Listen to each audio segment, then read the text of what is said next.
Was ist das häufigste Ding im Universum? Sind es Sterne, Galaxien, dunkle Materie? Die Antwort ist noch fundamentaler. Es ist das, was wir nichts nennen.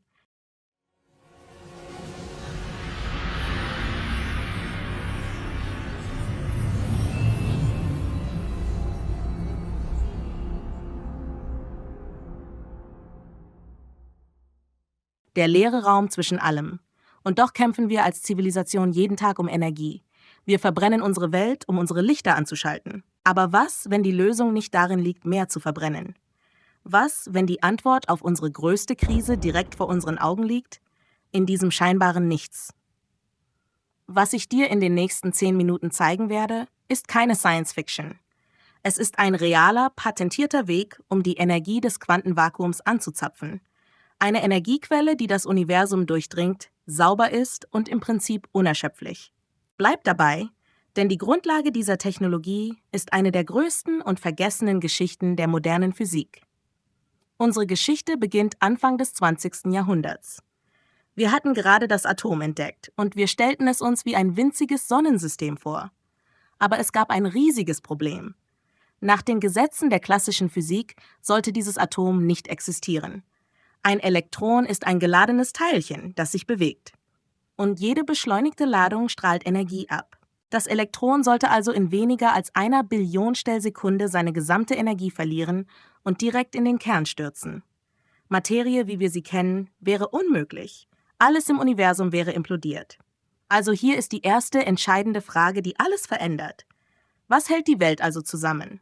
Warum bist du und ich und der Stuhl, auf dem du sitzt, nicht einfach zu einem Haufen kollabierter Materie zerfallen? Diese Frage ist so fundamental, dass sie die gesamte Quantenrevolution ausgelöst hat. Halte diesen Gedanken fest, denn die Antwort darauf ist der direkte Schlüssel zur Energiegewinnung aus dem Vakuum. Wir werden darauf zurückkommen. Die Physiker waren ratlos. Also hat Niels Bohr 1913 einen genialen, aber etwas faulen Trick angewendet. Er sagte einfach, so ist es eben. Elektronen können sich nur auf ganz bestimmten Bahnen bewegen. Sie springen von einer zur anderen, ohne den dazwischenliegenden Raum zu durchqueren. Das war die Geburt der Quantenmechanik. Eine Theorie, die funktioniert, aber seltsam und ungreifbar ist. Elektronen sind plötzlich weder Teilchen noch Wellen, sondern Wahrscheinlichkeitswolken. Die Welt nahm diesen Weg und lieferte damit unglaubliche Technologien wie Laser und Computer. Aber dabei wurde eine andere, ältere Idee fast vergessen. Eine Idee, die von denselben Giganten wie Planck und Einstein stammte. Die Idee war, der leere Raum ist nicht leer. Er ist gefüllt mit einem Meer aus Energie, dem Quantenvakuum oder der Nullpunktenergie. Eine Hintergrundstrahlung, die bei der tiefstmöglichen Temperatur immer noch existiert. Eine Energie, die proportional zur dritten Potenz der Frequenz ansteigt, unendlich energiereich. Und hier kommt die vergessene Theorie ins Spiel, die stochastische Elektrodynamik, SED. Sie stellt die Frage, was, wenn wir die Quantenmechanik nicht brauchen? Was, wenn all diese seltsamen Quanteneffekte einfach das Ergebnis davon sind, wie klassische Teilchen mit diesem realen, physikalischen Quantenvakuum interagieren? Und jetzt, erinnere dich an unsere Frage. Warum kollabieren Atome nicht? In der SED-Theorie ist die Antwort wunderschön einfach und elegant. Das Elektron strahlt tatsächlich Energie ab, aber es absorbiert gleichzeitig permanent Energie aus dem Quantenvakuum. Es ist kein Sprung. Es ist ein perfektes, dynamisches Gleichgewicht. Ein ständiger Tanz aus Abgabe und Aufnahme. Das Quantenvakuum ist die unsichtbare Kraft, die die gesamte Materie stabilisiert. Das ist kein Trick, das ist eine physikalische Erklärung. Wenn das stimmt, haben wir einen unglaublichen Hebel in der Hand. Denn wenn die Stabilität des Atoms vom Vakuum abhängt, was passiert dann, wenn wir das Vakuum lokal verändern? Genau das tut der Casimir-Effekt. Wenn man zwei extrem nahe beieinander liegende Metallplatten im Vakuum aufstellt, werden sie von einer mysteriösen Kraft zusammengezogen. Warum? Weil die Platten wie ein Filter wirken. Sie unterdrücken bestimmte Energiefrequenzen des Quantenvakuums zwischen ihnen. Der Druck von außen ist größer als der Druck von innen. Es ist real, es ist gemessen und wird bereits in der Nanotechnologie zum Problem. Stelle dir nun vor, was passiert, wenn wir ein Atom in diesen Bereich der Stille bringen. Das Gleichgewicht ist gestört. Das Atom kann nicht mehr genug Energie aus dem Vakuum absorbieren, um seine Elektronen auf der hohen Bahn zu halten. Die Elektronen fallen auf eine niedrigere Energiestufe und setzen dabei Energie frei. Verlässt das Atom die Kavität, wird es sofort wieder vom vollen Quantenvakuum aufgeladen. Wir haben einen Kreislauf geschaffen. Atom rein, Energie raus, Atom wird wieder aufgeladen. Wir zapfen lokal Energie ab, die global aus dem unendlichen Ozean des Vakuums nachgeliefert wird. Okay, eine Theorie ist das eine, ein Laboreffekt das andere. Aber wie zum Teufel baut man eine Maschine daraus? Wie schafft man es, Billionen von Atomen pro Sekunde durch diese mikroskopisch kleinen Casimir-Kavitäten zu jagen und die Energie effizient einzufangen? Das klingt nach einer unlösbaren Ingenieursaufgabe. Die Antwort darauf ist so genial wie einfach und erfordert die Präzision der modernen Mikrotechnik. Die Erfindung nutzt keine einzelnen Platten, sondern geschichtete Mikrostrukturen. Stelle dir Stapel von hauchdünnen Wafern vor, auf denen winzige, leitfähige Streifen aufgedruckt sind. 2 dieser Platten werden aufeinander gelegt, getrennt durch nur 200 Nanometer dünne Abstandhalter. Dazwischen entstehen Tausende von parallelen Casimir-Kavitäten. Wir pumpen nun ein Edelgas, wie Argon oder Xenon, durch diese Kanäle. Warum Edelgase? Weil sie einzelne Atome sind, die nicht erst mühsam getrennt werden müssen und weil ihre Elektronen weiter außen liegen und anfälliger für den Effekt sind. Jedes einzelne Atom, das in eine leitfähige Zone eintritt, gibt einen winzigen Energiebetrag ab, etwa 1 bis 10 Elektronenvolt. Klingt nach nichts? Multiplizieren Sie das mit 10 hoch 20 Atomen pro Sekunde, die durch Tausende von Kavitäten strömen. Die Rechnungen des Patents ergeben eine Leistungsabgabe von mehreren Kilowatt pro Kubikzentimeter. Die freigesetzte Energie wird als Wärme eingefangen, zum Beispiel von einem Wasserbad, und kann dann direkt in Strom umgewandelt werden. Und das Beste daran, es ist skalierbar. Das gleiche Prinzip, das einen Handyakku ersetzen könnte, kann zu riesigen Modulen zusammengesetzt werden, die ganze Städte mit Strom versorgen. Eine Energiequelle, die keine Treibhausgase produziert, keinen Abfall hinterlässt und deren Treibstoff das Vakuum ist, das das gesamte Universum erfüllt. Wir haben also die Antwort auf unsere Frage gefunden. Materie ist stabil, weil sie vom Quantenvakuum am Leben erhalten wird. Und diese Erkenntnis gibt uns nicht nur das Verständnis für unsere Existenz, sondern möglicherweise auch den Schlüssel zu einer sauberen Zukunft. Dies ist nicht mehr nur eine Theorie. Es ist ein patentierter, skalierbarer Weg, der auf fundierter Physik basiert. Die größte Hürde ist nicht mehr die Physik, sondern das Ingenieurwesen und unser Wille, diesen Weg zu gehen. Was würdest du tun, wenn Energie kein Problem mehr wäre? Welche Probleme würden wir lösen? Welche Welten erkunden? Schreib deine kühnsten Visionen in die Kommentare. Ich bin super gespannt auf deine Ideen. Aber was, wenn diese Entdeckung keine Entdeckung ist? Was, wenn die moderne Physik mit ihren komplexen Mathematiken nur etwas wiederentdeckt, was die Menschheit seit Jahrtausenden in ihrem Kern weiß? Die Physiker nennen es das Quantenvakuum, ein Meer aus potenzieller Energie. Aber die alten Kulturen, die Mystiker und die Weisen hatten dafür andere Namen. Sie sprachen nicht von Teilchen und Wellen, sondern von Lebenskraft, von Prana, Chi oder dem Odem Gottes. Sie verstanden, dass der leere Raum alles andere als leer ist. Lassen Sie uns für einen Moment die wissenschaftliche Brille ablegen und durch eine andere blicken.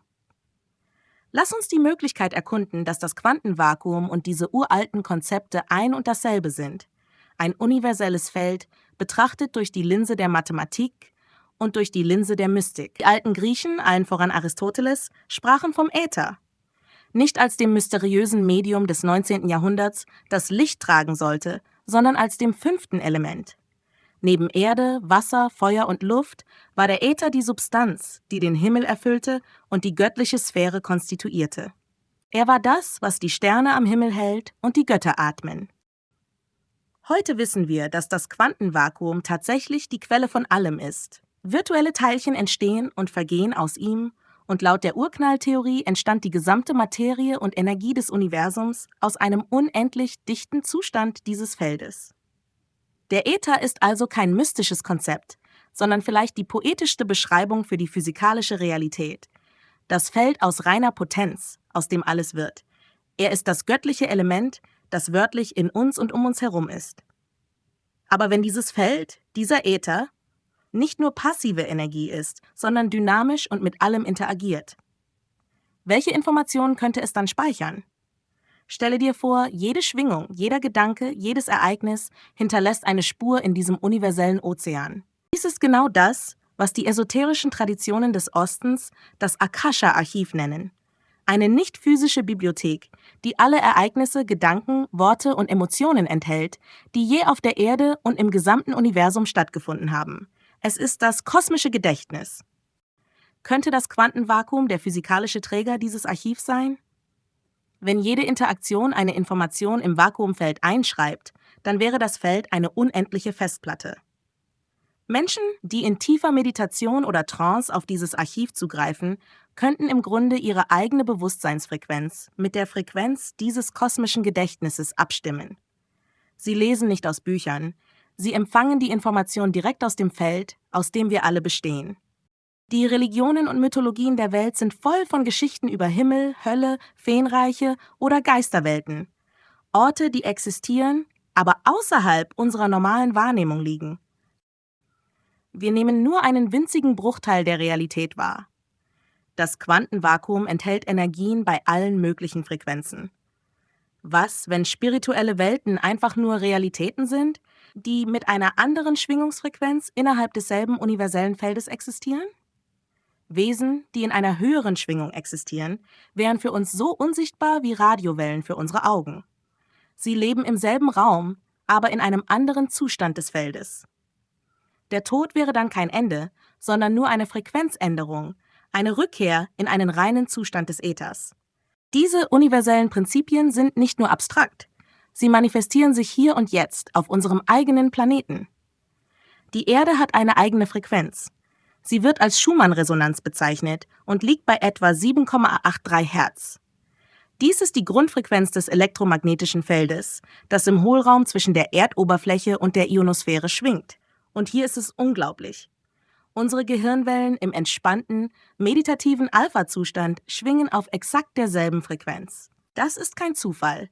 Wir sind wörtlich auf den Puls unseres Planeten abgestimmt. Die Schumann-Resonanz ist der lokale Sender des kosmischen Quantenfeldes und unser biologisches System ist die Antenne, die darauf eingestellt ist. Das ist der wissenschaftliche Grund, warum wir uns in der Natur geerdet und verbunden fühlen. Wir synchronisieren uns mit dem Herzschlag der Erde. Und das bringt uns zur persönlichsten Konsequenz von allen. Der Psychologe Carl Gustav Jung prägte den Begriff Synchronizität für jene sinnvollen Zufälle, für die es keine kausale Erklärung gibt. Sie denken an jemanden und er meldet sich. Sie finden ein Buch, das die Antwort auf ihre drängendste Frage enthält. Wenn alles mit allem durch das Quantenvakuum verbunden ist, dann ist die Trennung zwischen dir und der Welt eine Illusion. Deine Gedanken, deine Absichten, deine Emotionen sind Schwingungen in diesem universellen Feld. Synchronizität ist dann kein Zufall mehr. Es ist das Universum, das auf deine eigene Schwingung antwortet. Es ist das Feld, das mit sich selbst kommuniziert. Du bist nicht ein Tropfen im Ozean. Du bist der gesamte Ozean in einem einzigen Tropfen. Die moderne Physik hat die Tür zu einer neuen Realität aufgestoßen. Sie hat bewiesen, dass das Nichts alles ist.